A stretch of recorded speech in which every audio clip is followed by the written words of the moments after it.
Kelas apik. Ya. Assalamualaikum warahmatullahi wabarakatuh. Selamat datang di video ini. Nama saya Adam Malansyah. Kali ini saya akan menyampaikan topik yang menarik. Topik ini adalah survive from social life. Jadi maksudnya survive from social life ini bagaimana kita itu bisa bertahan di kehidupan sosial. Yang mana kita ini sebagai manusia adalah makhluk sosial, tentunya gak luput dengan interaksi sosial. Kita sejak lahir itu ya bahkan sudah berinteraksi sosial. Contohnya kita lahir dengan bidan, dengan bantuan bidan, interaksi itu termasuk interaksi. Kita bahkan pada saat sudah meninggal pun butuh bantuan sama orang lain, itu termasuk interaksi. Jadi interaksi ini adalah suatu seperti percakapan, bantuan, pokoknya intinya itu hubungan antara kita dengan orang lain gitu, satu dengan yang lain gitu.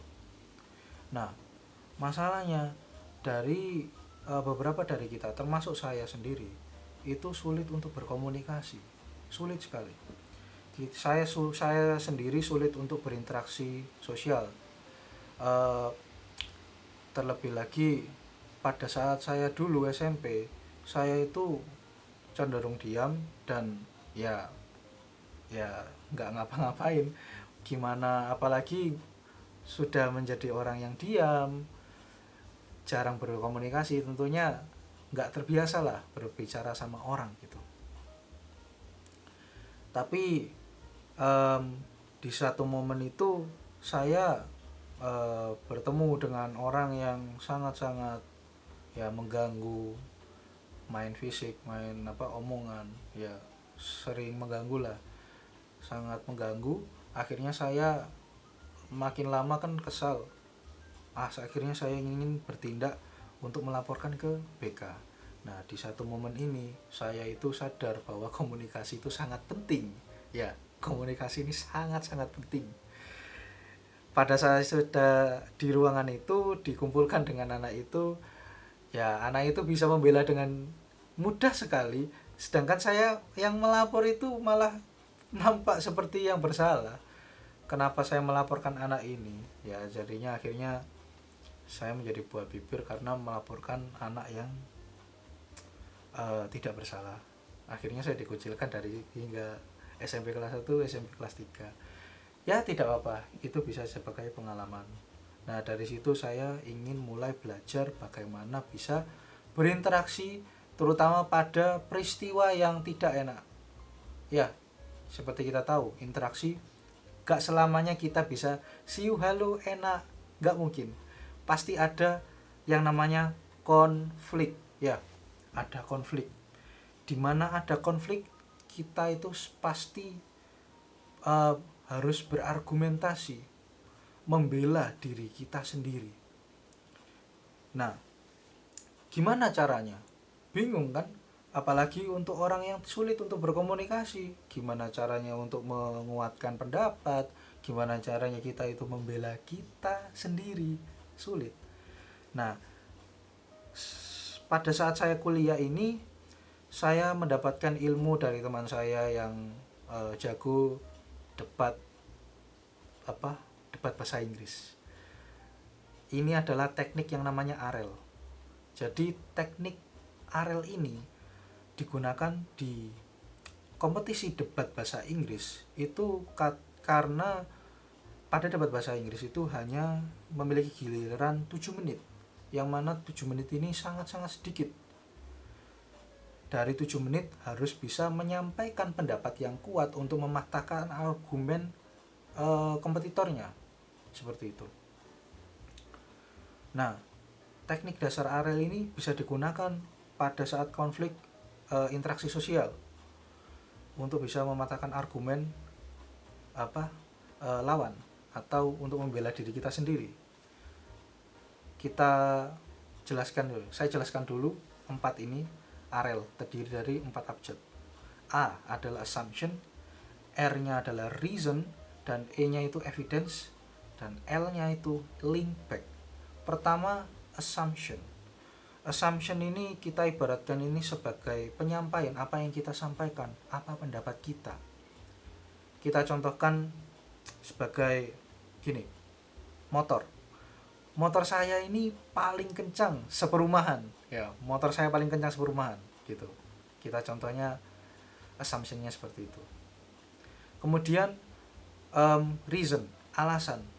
Kalau misalnya assumption tidak ada alasan, ya buat apa untuk kita menyampaikan pendapat kalau nggak ada alasan, nggak bakal dihiraukan sama orang.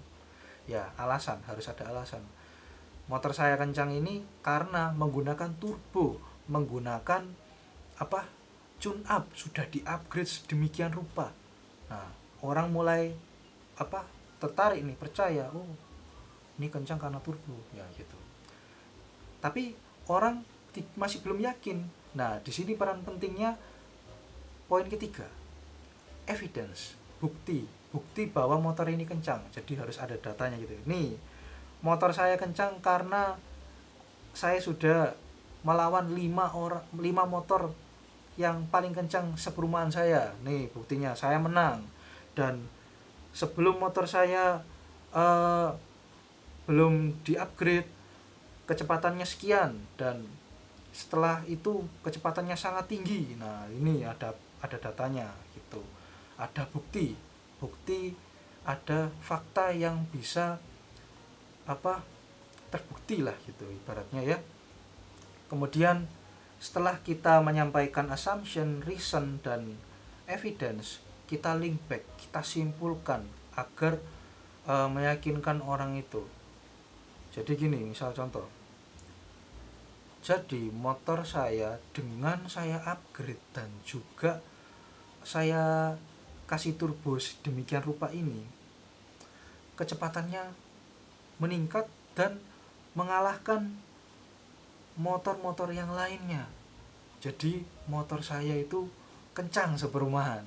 Nah, ibaratnya seperti itu. Jadi orang itu yakin.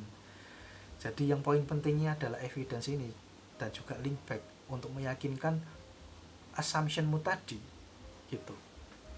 Nah, dari masalah konflik dan argumentasi, setelah itu kita juga harus bisa evaluasi diri. Apa saja kesalahan yang kita sampaikan pada saat argumen, yang mana mungkin berdampak pada komunikasi kita.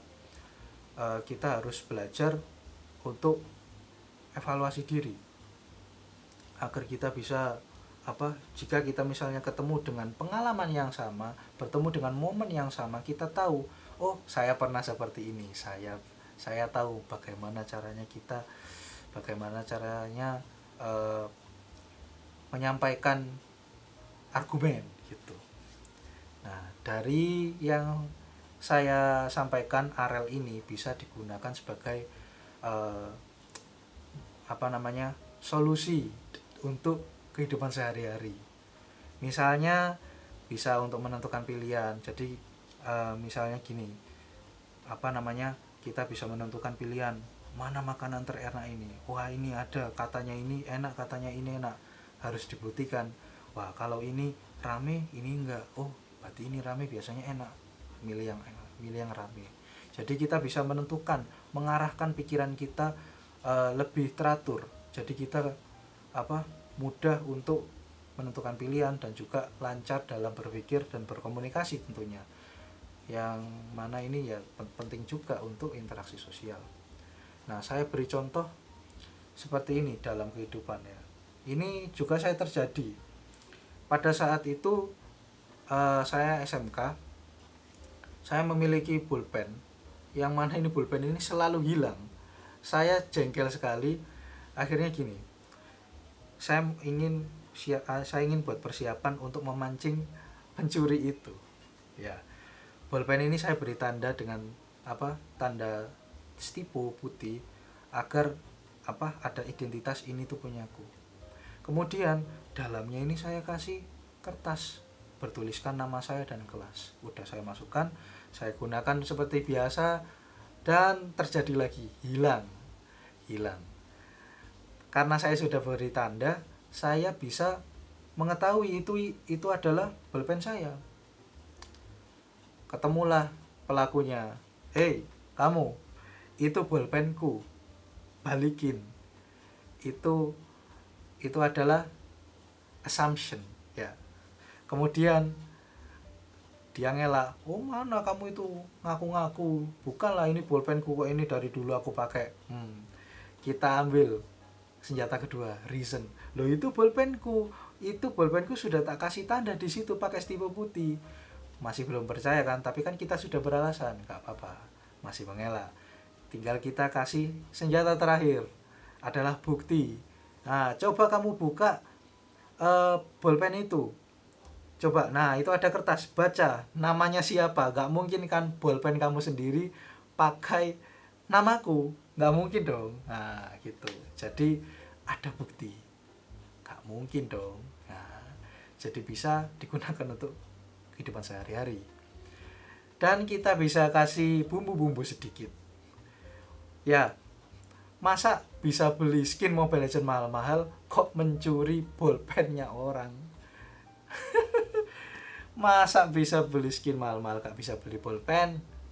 Akhirnya akhirnya seperti itu. Bolpen saya kembali, saya bisa menulis dengan tenang, gak beli bolpen banyak-banyak.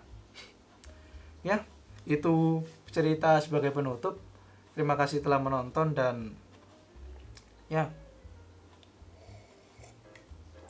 sampai jumpa di video berikutnya. Kalau misalnya ada tugas kembali, ya nggak mesti aja ada tugas ya. Nih, gelas api. Ya, sampai jumpa. Assalamualaikum.